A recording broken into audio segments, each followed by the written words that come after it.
किसी समय की बात है। एक राज्य में एक राजा राज किया करता था। उसका राज्य बहुत ही खुशहाल था। धन धान्य की कोई कमी नहीं थी।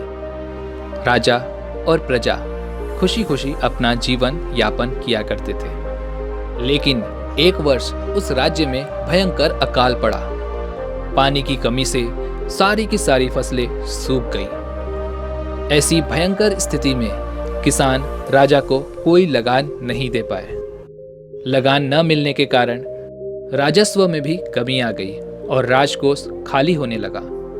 यह देख राजा बहुत चिंता में पड़ गया। हर समय उसके मन में बस यही चिंता रहती थी कि राज्य का खर्च कैसे चलेगा। इस चिंता में उसने अपना काफी समय बिता दिया। लेकिन धीरे धीरे अपने आप ही स्थिति बदलने लगी और अकाल का जो समय था वो खत्म हो गया। परंतु राजा के मन में अभी भी यह चिंता उसे खाए जा रही थी कि अगर फिर से ऐसा कोई अकाल पड़ा तो राजा क्या करेगा। इसके अलावा राजा को और भी कई सारी चिंताएं घेरने लगी थी।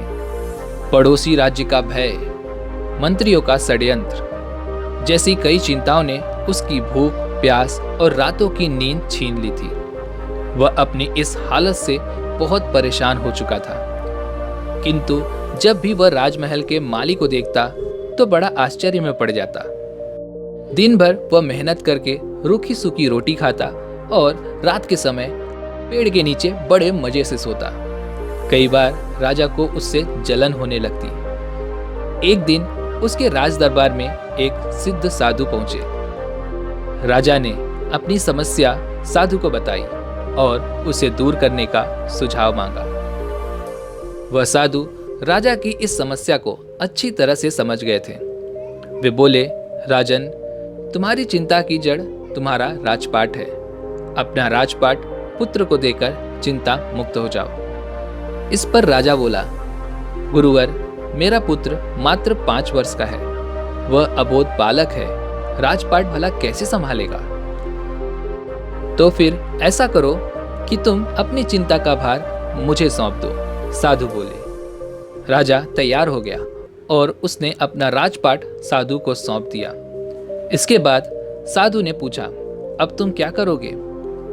राजा ने कहा, सोचता हूं कि अब मैं कोई व्यवसाय ही कर लूं। साधु बोले, लेकिन उसके लिए धन की व्यवस्था कैसे करोगे। अब तो राजपाट मेरा है, राजकोष का धन भी मेरा है। यह सुनने के बाद राजा ने उत्तर दिया, तो ठीक है, मैं कोई नौकरी ही कर लूंगा। साधु बोले, ये भी ठीक है, लेकिन यदि तुम्हें नौकरी ही करनी है तो कहीं और जाने की आवश्यकता ही क्यों है। यही नौकरी कर लो। मैं तो साधु हूं, मैं अपनी कुटिया में ही रहूंगा। तो तुम मेरी ओर से रहकर इस राजपाट को संभालना। राजा ने साधु की इस बात को मान लिया और साधु की नौकरी करते हुए राजपाट संभालने लगे। साधु अपनी कुटिया में चले गए। कुछ दिनों के बाद वह साधु पुनः राजमहल पहुंचे। राजा से भेंट की और राजा से पूछा कि हे राजन, क्या अब तुम्हें भूख लगती है या नहीं, और तुम्हारी नींद का क्या हाल है। राजा ने जवाब देते हुए कहा, गुरुवर, अब तो मैं खूब खाता हूँ और गहरी नींद सोता हूँ। पहले भी मैं राजपाट का कार्य करता था और अब भी करता हूँ। फिर भी ये परिवर्तन कैसे, ये मेरी समझ के बाहर है। राजा ने अपनी स्थिति बताते हुए प्रश्न भी पूछ लिया। साधु मुस्कुराते हुए बोले, हे राजन, तुमने पहले काम को बोझ बना लिया था और उस बोझ को हर समय अपने ऊपर हावी होने दिया। परंतु जब से तुमने राजपाट मुझे सौंपा है, तब से तुमने यहाँ पर एक अच्छे कर्मचारी की तरह इस राजपाट को अपना कर्तव्य समझकर संभाला है। इसलिए आज तुम चिंता मुक्त हो गए हो। दोस्तों, ये कहानी यहीं पर खत्म होती है, लेकिन इस कहानी से हमें एक बहुत अच्छी सीख मिलती है।